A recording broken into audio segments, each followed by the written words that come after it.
Imagine walking into a Fox News studio on a night that feels more like a courtroom than a town hall. The lights are hot.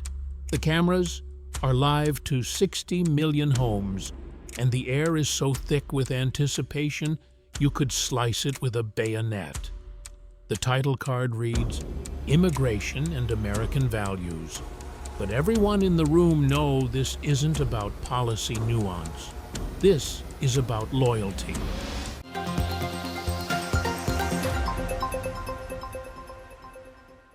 And before Brett Baer can even finish his opening remarks, Vice President J.D. Vance leans forward in his chair, voice low and steady, like a man who's treated gunshot wounds under fire, and delivers the line that will be replayed 1 billion times. America saved your life, Congresswoman. You thank us by voting against everything we stand for. So tell us, plain and simple, which country do you represent? The room goes dead silent. Ilhan Omar's media-trained smile freezes, then cracks at the edges. Her designer hijab is perfect, her posture practiced, but her eyes give it away. She knows exactly where this is going, and she's not ready. Across from her sits the kid from Middletown, Ohio, who pulled himself out of generational poverty through the Marines and sheer grit, now Vice President of the United States. And he's not here to debate tax rates or border walls.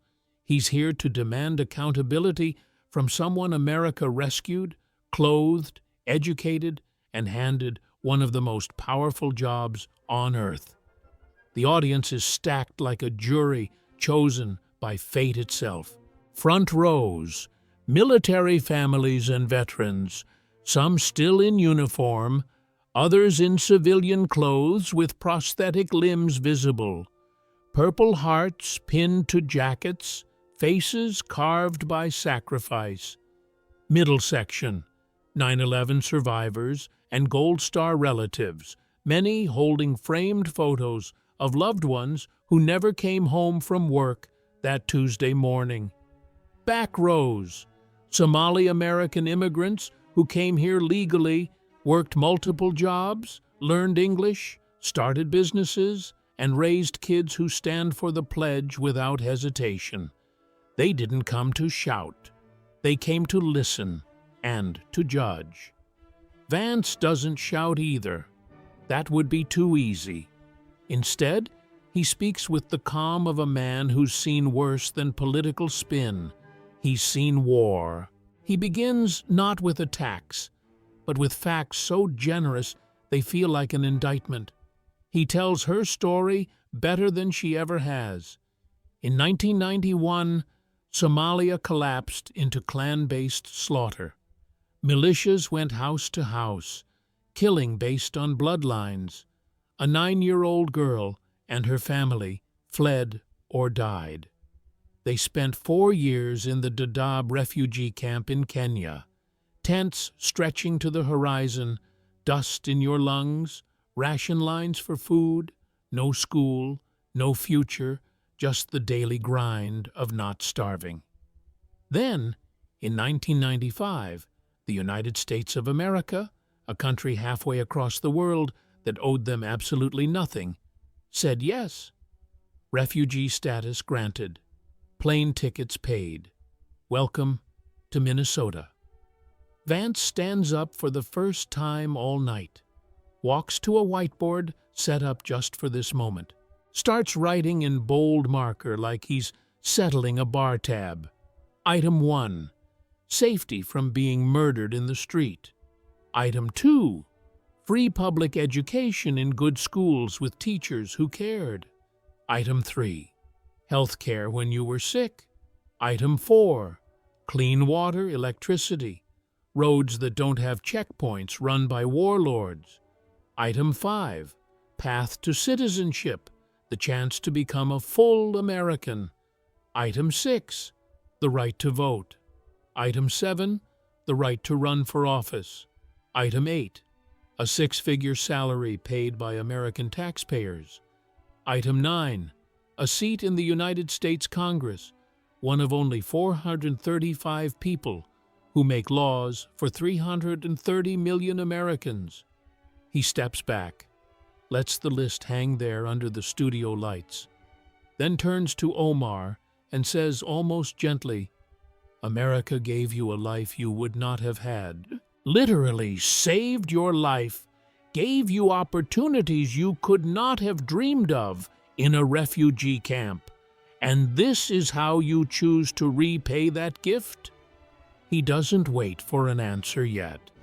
He pulls out his phone, cues up the first clip. It's Omar in 2019 at a CARE event, voice casual, almost bored. CARE was founded after 9/11 because they recognized that some people did something and that all of us were starting to lose access to our civil liberties. The 9/11 families in the audience react like they've been slapped. One man grips his wife's hand so hard his knuckles go white. Vance repeats the phrase slowly, letting each word land like a hammer on steel. Some people did something. He looks at the photos being held up in the crowd. 3,000 Americans murdered on American soil. Firefighters running into burning buildings while everyone else ran out. First responders who knew they wouldn't make it home, but went up those stairs anyway. And you call it, some people did something. He calls the first witness. Nicholas Harros Jr. stands, late 50s, strong build, eyes that have carried grief for 24 years. He holds a photo of his father in happier times. "My dad, Francis Harros, went to work that morning like any other day, kissed my mom goodbye, told her he loved her. He worked on the 101st floor of the North Tower." Nicholas's voice cracks but doesn't break. "He called my mom when the smoke got bad, could barely breathe, told her to tell us kids he loved us, that we should make him proud. Then the line went dead." He holds the photo higher, forces Omar to look at it. "This man was not some people. He was my father, an American citizen, your constituent, and you reduced his murder to a casual phrase like it was a fender bender." The studio is silent, except for quiet sobs from the 9/11 section. Vance doesn't fill the silence. He lets it do the work. Then quietly, almost conversationally, "Congresswoman, you fled Islamic extremism in Somalia. America saved you from the very ideology that attacked us on 9/11. And your response is to minimize the worst attack on American soil in history. So I'll ask you the first time tonight, which country do you represent?" Omar opens her mouth, starts the familiar pivot. "Vice President Vance, this kind of questioning is divisive and—" He cuts her off. Not loud, just firm. "I served with Muslims in Iraq, treated Muslim children in my medical unit, have Muslim friends to this day. This isn't about your religion. This is about whether you love the country that saved your life. Because right now, it sure doesn't look like it." The military families start clapping first. Then the 9/11 families join in. Even some of the Somali Americans in the back are nodding and applauding because they get it. They came here grateful. They didn't come here to downplay American tragedies. Vance moves to the next folder without pause. Anti-Semitism. He doesn't rant. He just shows the receipts. Tweet 1, projected large on screen. "Israel has hypnotized the world. May Allah awaken the people and help them see the evil doings of Israel." Tweet 2. "It's all about the Benjamin's baby," posted in response to American Jewish support for Israel. Clip 3.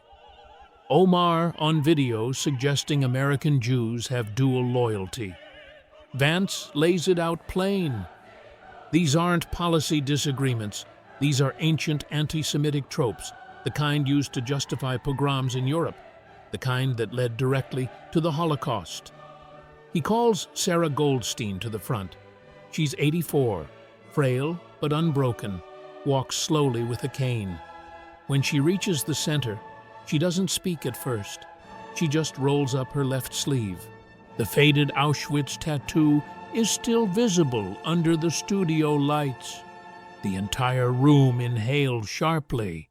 Sarah finally speaks, voice steady with a faint German accent. "I heard this language before. In the 1930s, they said Jews control the world. Jews buy politicians. Jews aren't loyal to their countries. This was in newspapers, on radio, in speeches." She looks directly at Omar.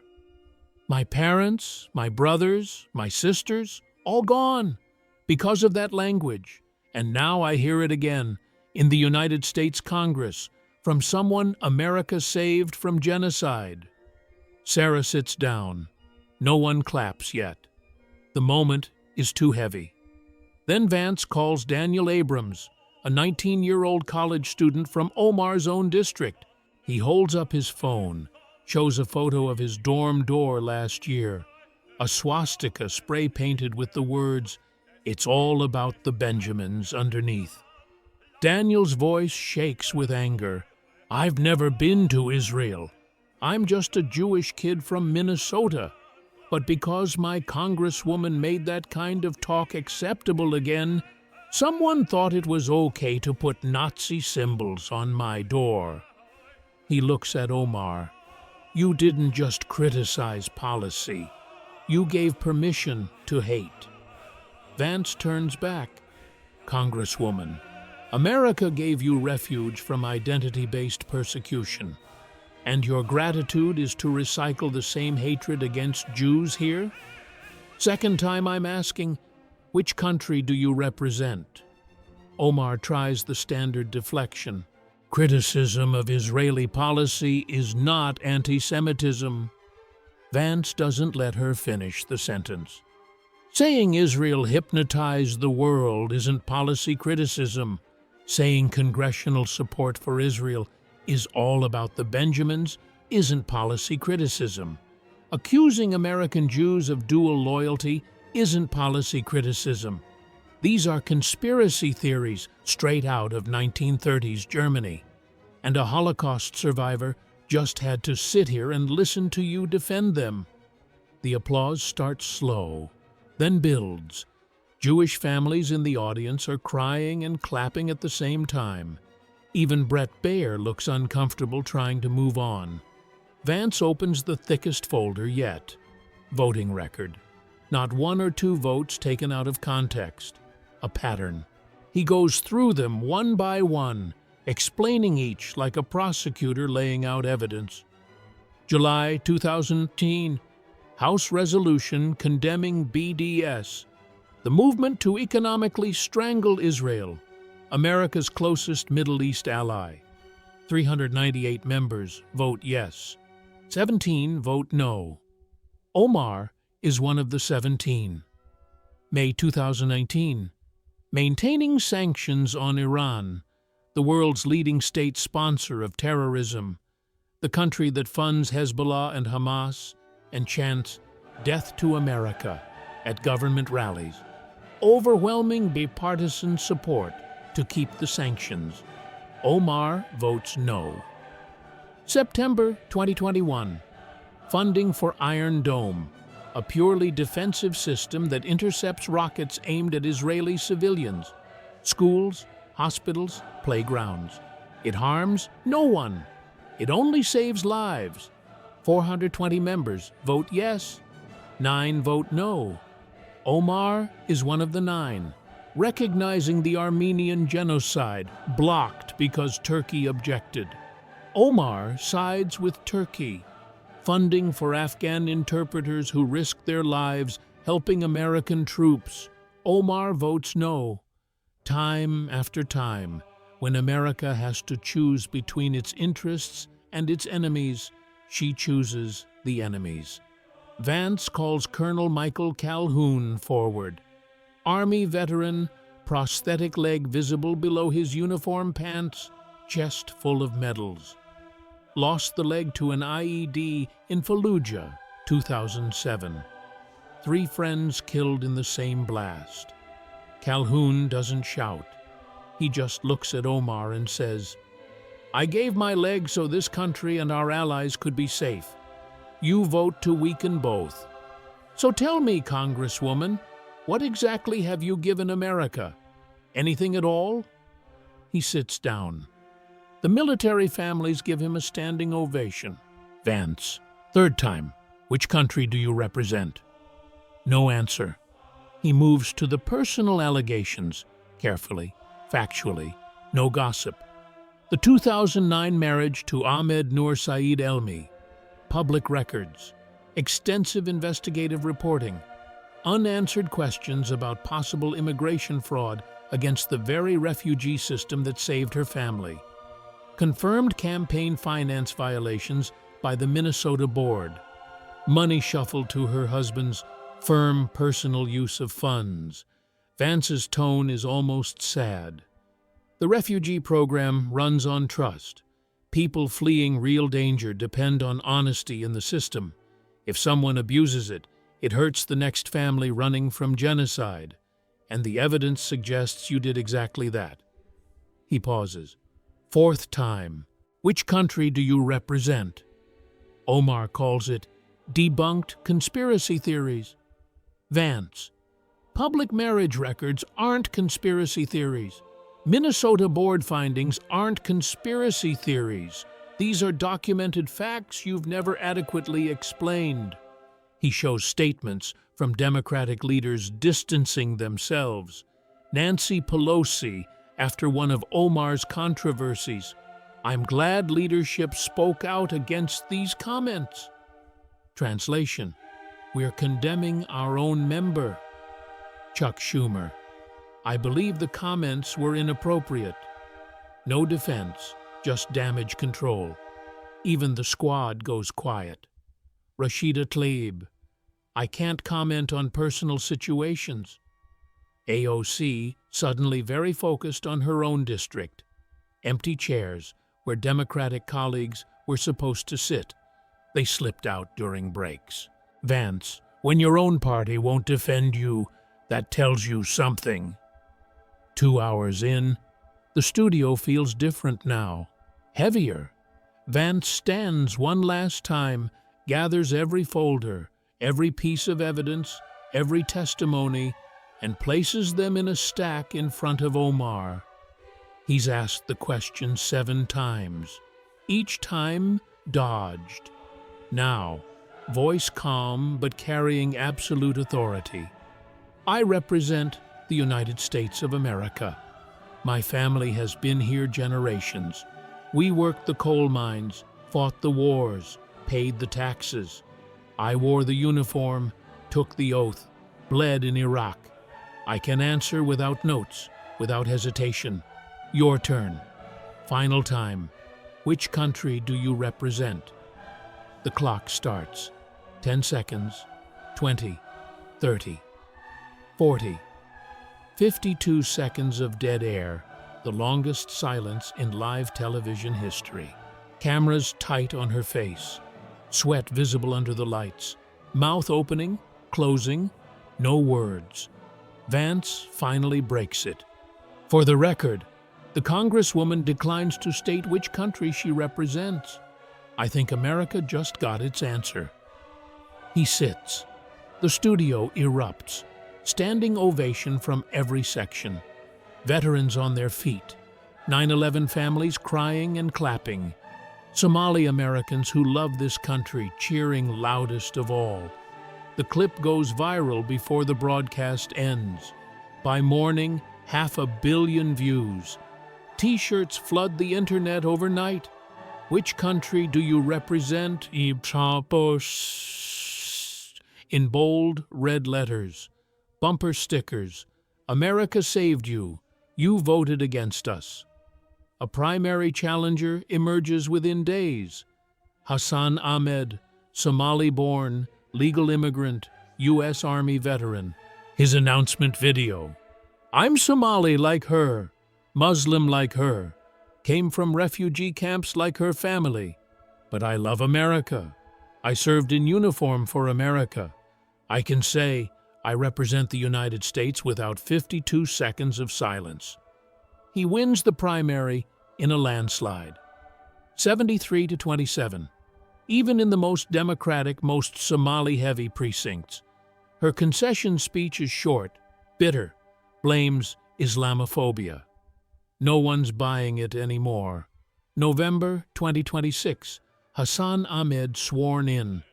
First words on the House floor. I represent the United States of America proudly, clearly, no hesitation. America welcomed me when I had nothing. I will spend my life repaying that debt with service, not criticism, with gratitude, not contempt. Standing ovation from both parties. The question becomes permanent. Every candidate, every cycle gets asked. Most answer instantly, America. Some hesitate, they lose, because the truth is simple. We are the most generous nation on earth. We welcome people from everywhere. But when we save your life, educate you, protect you, hand you power most people can only dream of, we expect one thing in return: loyalty, not worship, not silence, just basic loyalty. Love the country that loved you first. If you can't say, I represent the United States of America, without pausing 52 seconds, maybe Congress isn't the place for you. So, here's my question to you watching this. Look at your own representatives. Look at their votes. Look at their words. And ask yourself honestly, which country do they represent? And if the answer isn't immediate and proud, maybe it's time we found someone who can say it without hesitation, because gratitude isn't optional. It's the bare minimum. Now tell me in the comments, is it fair to demand loyalty from those we rescue? Is asking which country do you represent too harsh or long overdue? Would you have answered in under 5 seconds? And most importantly, who in Congress today couldn't answer that question without pausing? Drop your thoughts below. This isn't just about one night in a Fox studio. This is about what America expects from the people we trust with power. The conversation isn't over. It's just getting started.